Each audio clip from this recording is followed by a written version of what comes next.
Hello everyone, my part for you this day is to discuss to you the speech organ and their production. All the sounds we make when we speak are the result of muscle contracting. The muscle in the chest that we used for breathing produce the flow of the air that is needed for almost all speech of sound. Muscles in the larynx produce many different modifications in the flow of air from the chest to the mouth.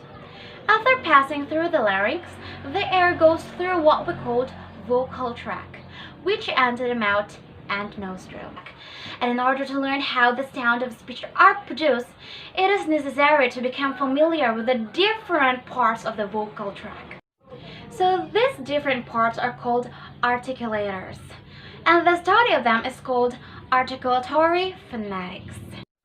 And this time, I will going to show you a diagram that is frequently used as a study of phonetics. So it represents here the human head. Seen from the side, it displays as though it had been cut in half. You need to look it carefully as the articulators are described. So I've given you 7 articulators that describes the main ones that you use in speech. First is the pharynx. Pharynx is a tube which begins just above the larynx. It's about 7 cm long in women and about 8 cm in men. And in the top end, it's divided into 2. One part being in the back of the mouth and the other being the beginning of the way through the nasal cavity. The second one is the velum or the soft palate. It is seen in the diagram in a position that allows air to pass through the nose and through the mouth. Yours is probably in a position right now. The other important thing about the velum is that it is one of the articulators that can be touched by the tongue. We make the sound k and g. The tongue is in contact with the lower side of the velum, and we call this velar consonant. The third one, the hard palate.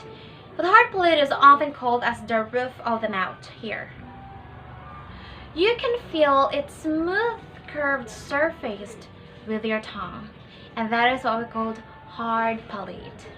Fourth is the alveolar ridge.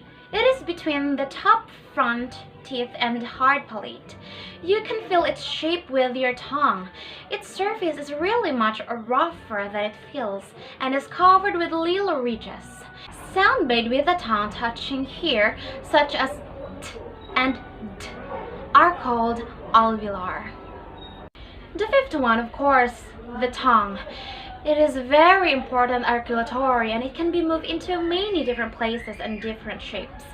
It is usual to divide the tongue into different parts, though there are no clear dividing lines within the tongue. So this time again, I'm going to show you a diagram that shows the tongue on a larger scale, with this part shown the tip, the blade, the front, the back, and the root.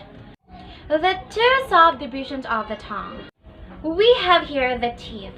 The upper and lower are usually shown in the diagram, only at the front of the mouth immediately behind the lips. This is for the sake of a simple diagram. The tongue is in contact with the upper side of the teeth for many speech sound. Sound made with the tongue touching the front teeth are called dental. Number 7 is the lips. Lips are very important in speech.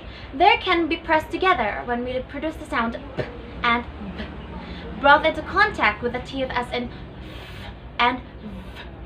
Sound in which the lips are in contact with each other are called bilabial, while those with lip-to-teeth contact are called labiodental.